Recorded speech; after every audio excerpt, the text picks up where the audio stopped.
60ના દાયકામાં અહિંસાની નગરી પોરબંદર રક્ત રંજિત થવાની શરૂઆત થઈ ગઈ હતી.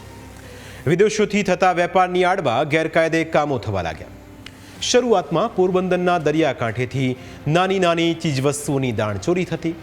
ત્યારબાદ ધીમે ધીમે હથિયારો, આરડીએક્સ અને ડ્રગ્સ સહિતની વસ્તુઓની દાણચોરી થવા લાગી. તે વખતે ભારતમાં મુક્ત અર્થતંત્રનું અસ્તિત્વ નહોતું. અમીરો તે સમયે મોંઘી મોંઘી વિદેશી ચીજવસ્તુઓ પહેરવાના શોખીન હતા. શોખ કરતાં પણ વધારે સ્ટેટસ માટે પણ વિદેશી વસ્તુઓની માંગ ખૂબ રહેતી અને આ માંગને પહોંચી વળવા તેમજ વિદેશી વસ્તુઓને ભારતમાં લાવવા માટે દાણચોરી જ એક રસ્તો હતો. તે સમયે સોનું, ચાંદી, કાપડ, સિગારેટ, ટેપ રેકોર્ડ જેવી વસ્તુઓની દાણચોરી કરાતી હતી.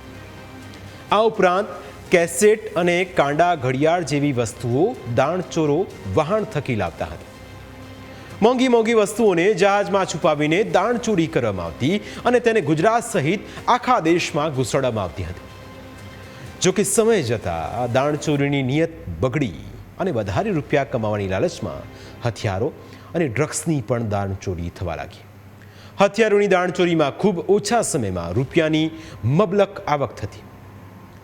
દાણચોરોની હિંમત પણ એની સાથે વધતી ગઈ. કાળી કમાણીની આવકથી તેઓ દરિયાની માફક રૂપિયાની રેલમછેલ કરતા થતા.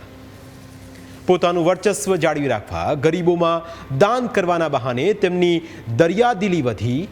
તેઓ ગરીબોના મસીહા બનવા લાગ્યા. ગરીબો તો ઠીક, રાજનેતાઓના ખિસ્સા પણ તેઓ ગરમ રાખતા થઈ ગયા. ચૂંટણી આવે એટલે નેતાઓ માટે ધૂમ ખર્ચો કરતા. સામે પોતાના ઇશારે નાચે તેવા કસ્ટમ અને પોલીસ અધિકારીઓની પણ નિમણૂક કરાવવા લાગ્યા. આ રીતે નેતાઓ પાછળ ખર્ચ કરેલા રૂપિયાનું યોગ્ય વળતર પણ તેઓ મેળવી લેતા.